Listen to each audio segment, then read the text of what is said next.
अस्सलाम वालेकुम फ्रेंड्स, कैसे उम्मीद है सब खैरियत से होंगे। Welcome to my channel. Friends, आज मैं आपके लिए जो वीडियो लेकर आया हूँ ये है चाइना 70 के फ्यूल मिक्सचर की एडजस्टिंग के हवाले से। बहुत सारे दोस्तों ने ये फरमाइश की थी कि चाइना 70 अच्छी फ्यूल एवरेज नहीं देता, तो आप हमें ये बताएं कि चाइना 70 की कैसे हम सेटिंग करें फ्यूल मिक्सचर की कि ये हमें अच्छी एवरेज दे। तो आज मैं आपको जो सेटिंग बताऊँगा इंशाल्लाह ये सेटिंग करने के बाद आपके बाइक की एवरेज पर लीटर की जो है तकरीबन 70 से 80 किलोमीटर पर लीटर पर चली जाएगी।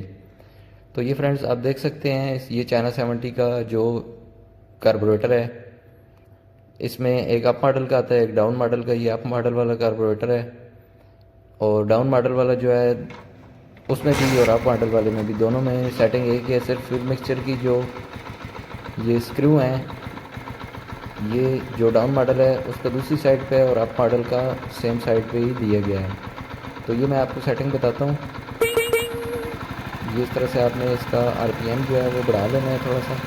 आरपीएम को बढ़ाने के बाद जो इसका ये पेट्रोल वाला एडजस्टर है इसको आपने इस तरह से आहिस्ता आहिस्ता टाइट करना है। आपका आरपीएम जो है बाइक का वो डाउन होना शुरू हो जाएगा और बाइक बिल्कुल बंद होने के करीब करीब चला जाएगा। जब ये बिल्कुल बंद होने पे आए तो आपने इस तरह से आहिस्ता आहिस्ता इसको लूज़ करना है इस तरह से, और जहाँ इसका आरपीएम मैक्सिमम हो जाए यानी वो बाइक काफ़ी रेस हो जाए उस जगह पे आपने इसको छोड़ देना है। और बहुत ज़्यादा इसको लूज़ भी नहीं करना है। ये आप देख सकते हैं इस तरह से आपने इसको लूज़ करना है और फिर आपने चेक करना है कि जिस जगह आरपीएम लूज़ करने से भी कम हो रहा है वहाँ से फिर आपने इसको दोबारा टाइट की तरफ ले जाना है। और जिस जगह पे मैक्सिमम आरपीएम होगा उस जगह पे आपने सेंटर पॉइंट पे इसके जो स्क्रू है मिक्सचर का उसको छोड़ देना है और अपने आरपीएम को इस तरह से वापस नॉर्मल पोजीशन पे ले आना है। तो आपके बाइक का फ्यूल मिक्सचर बेहतरीन तरह से एडजस्ट हो जाएगा।